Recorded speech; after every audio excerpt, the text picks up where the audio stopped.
안녕하세요. 당첨왕입니다. 실제 당첨 내역이며 함께하신 분들 모두 축하드립니다. 조합은 매일 무료로 드리고 있으니 편하게 문의 주세요. 구독, 좋아요, 알림 설정 한 번씩 부탁드리며 금일 분석 시작하겠습니다. 금일 분데스리가 장크트 파울리 대 홀슈타인킬 경기 분석 시작하겠습니다. 홈팀 장파울리는 직전 경기에서 글라드바흐에 패했습니다. 원정에서 잭슨 어빈과 부칼파 등 중원 조합이 경기의 주도권을 내주지 않았지만 최전방의 마무리가 아쉬웠습니다. 그래도 길라보기와 시나니 등이 측면과 최전방을 오가며 유의미한 움직임을 보여주고 있고 에겐슈타인은 언제든 해결할 수 있는 선수입니다. 승격 동기인 홀슈타인킬 상대로는 지난 시즌 스윕을 비롯해 최근 3연승으로 강했습니다. 원정팀 홀슈타인은 홈에서 마인츠에 완패하며 강등권을 벗어나지 못했습니다. 하이덴하임 상대로 시즌 첫 승을 따내며 분위기 전환에 성공한 것으로 보였는데 그 이후 다시 연패를 당하며 주춤하고 있습니다. 강등권 탈출을 위해서는 일본 국대 공격수인 마치노를 비롯해 베커와 가고비치 등이 기회를 골로 연결해야 합니다. 장파울리의 승리를 봅니다. 홀슈타인은 중원을 지켜줄 것으로 기대한 램버그의 존재감이 올라오지 않고 있습니다. 어빈과 부칼파가 더블 볼란치로 나서 경기를 주도할 홈팀 상대로 주도권을 가져오기 어렵습니다. 홈의 이점을 살릴 수 있고 아폴라얀과 길라보기가 측면을 돌파할 장파울리가 승리할 것입니다. 금일 세리에 칼리아리 대 헬라스 베로나 경기 분석 시작하겠습니다. 홈팀 칼리아리는 지난 라운드 원정 경기에서 기분 좋은 승점 1점을 따냈습니다. 제노와 상대로 끌려다닌 경기였는데 후반 막판 동점골이 나왔습니다. 이번 시즌 팀의 주포 역할을 하는 피콜리가 시즌 3호 골을 터뜨렸고 미들라이커인 라즈반 마린의 활약도 좋았습니다. 그로 인해 최근 2경기 연속 멀티골을 기록하며 승점을 따냈고 홈에서 분위기를 이어가려 합니다. 원정팀 베로나는 로마 상대로 승리했었지만 그 이후 2경기에서 8골을 실점하며 연패했습니다. 원정에서 패한 건 어느 정도 그럴 수 있다 하지만 인테르 상대로 홈에서 5골을 내주며 완패했습니다. 세다르와 레다벨라하인 등 중앙 조합이 상대 중원의 침투를 전혀 저지하지 못했고 다닐리우크가 상대 공격수의 침투에 무너졌습니다. 칼리아리의 승리를 봅니다. 베로나는 경쟁력 있는 홈과 달리 원정 경기력이 너무 좋지 못합니다. 다닐리우크와 마냐니 등 베테랑 수비진도 안정적이지 못하기에 칼리아리 상대로도 어려운 경기가 될 것입니다. 마린과 가에타노가 중원의 라인을 올리며 공격을 주도할 칼리아리가 홈에서 승점 3점을 챙길 수 있습니다. 금일 리그앙 스타드 랭스 대 알시랑스 경기 분석 시작하겠습니다. 홈팀 랭스는 순위가 내려갔지만 지난 라운드에서 리옹 상대로 승점을 따냈습니다.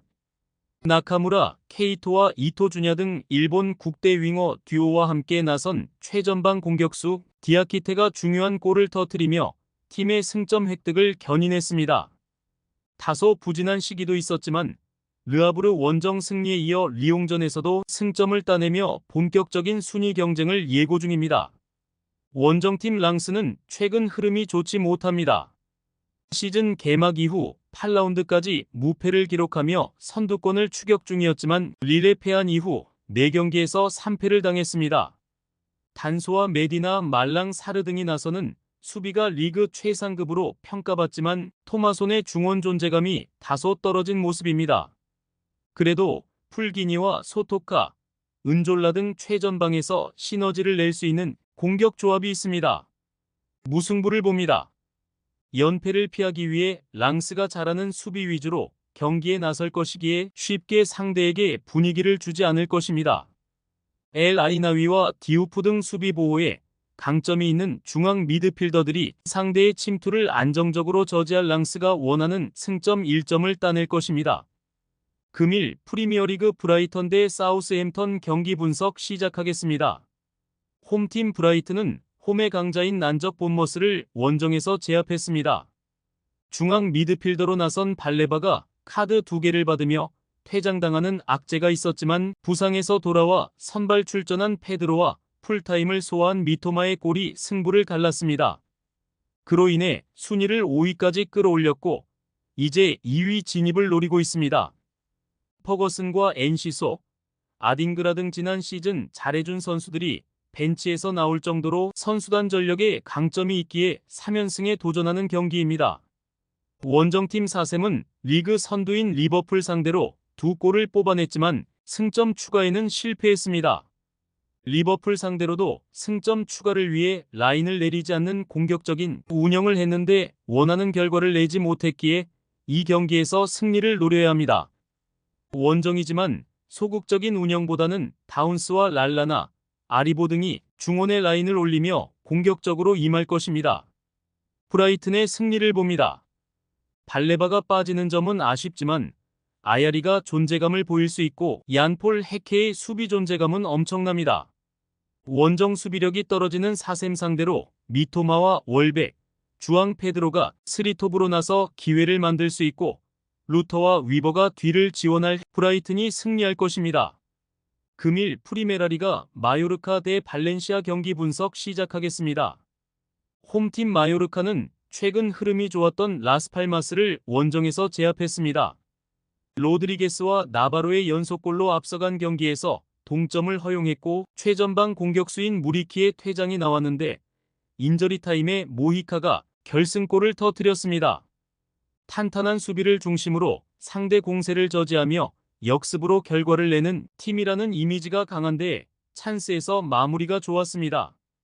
원정팀 발렌시아는 난적 베티스를 잡고 최하위를 탈출했습니다. 시즌 개막 이후 부진한 모습으로 기대 이하의 퍼포먼스에 그쳤던 우고 두로가 멀티골을 터뜨리며 부활했고 로페즈의 측면 움직임도 좋았습니다. 휴식기 동안 팀 정비를 잘한 모습이었는데 폴퀴에와 호세 가야 등 풀백 자원들이 공격적으로 나선 것도 인상적이었습니다. 무승부를 봅니다. 발렌시아가 베티스전 승리로 반등한 것은 사실이지만 마요르카의 시즌 페이스가 워낙 인상적이기에 원정에서 연승을 가져가긴 어려워 보입니다. 특히 마요르카는 코스타의 수비 보호 아래 라일로와 발젠트, 모히카 등이 나서는 수비가 안정적입니다. 안정적인 수비를 홈에서 보여줄 마요르카가 승점 1점을 가져갈 것입니다. 많은 분들께서 픽은 어디에서 주냐고 물어보시는데요. 계속 말씀드리지만 영상 아래 고정 댓글 링크로 편하게 말 걸어주시면 됩니다. 토토는 늘 말씀드리지만 조합이 제일 중요합니다. 무료로 공유해드리니 같이 대박납시다. 절대 손해보시면서 토토하지 마세요.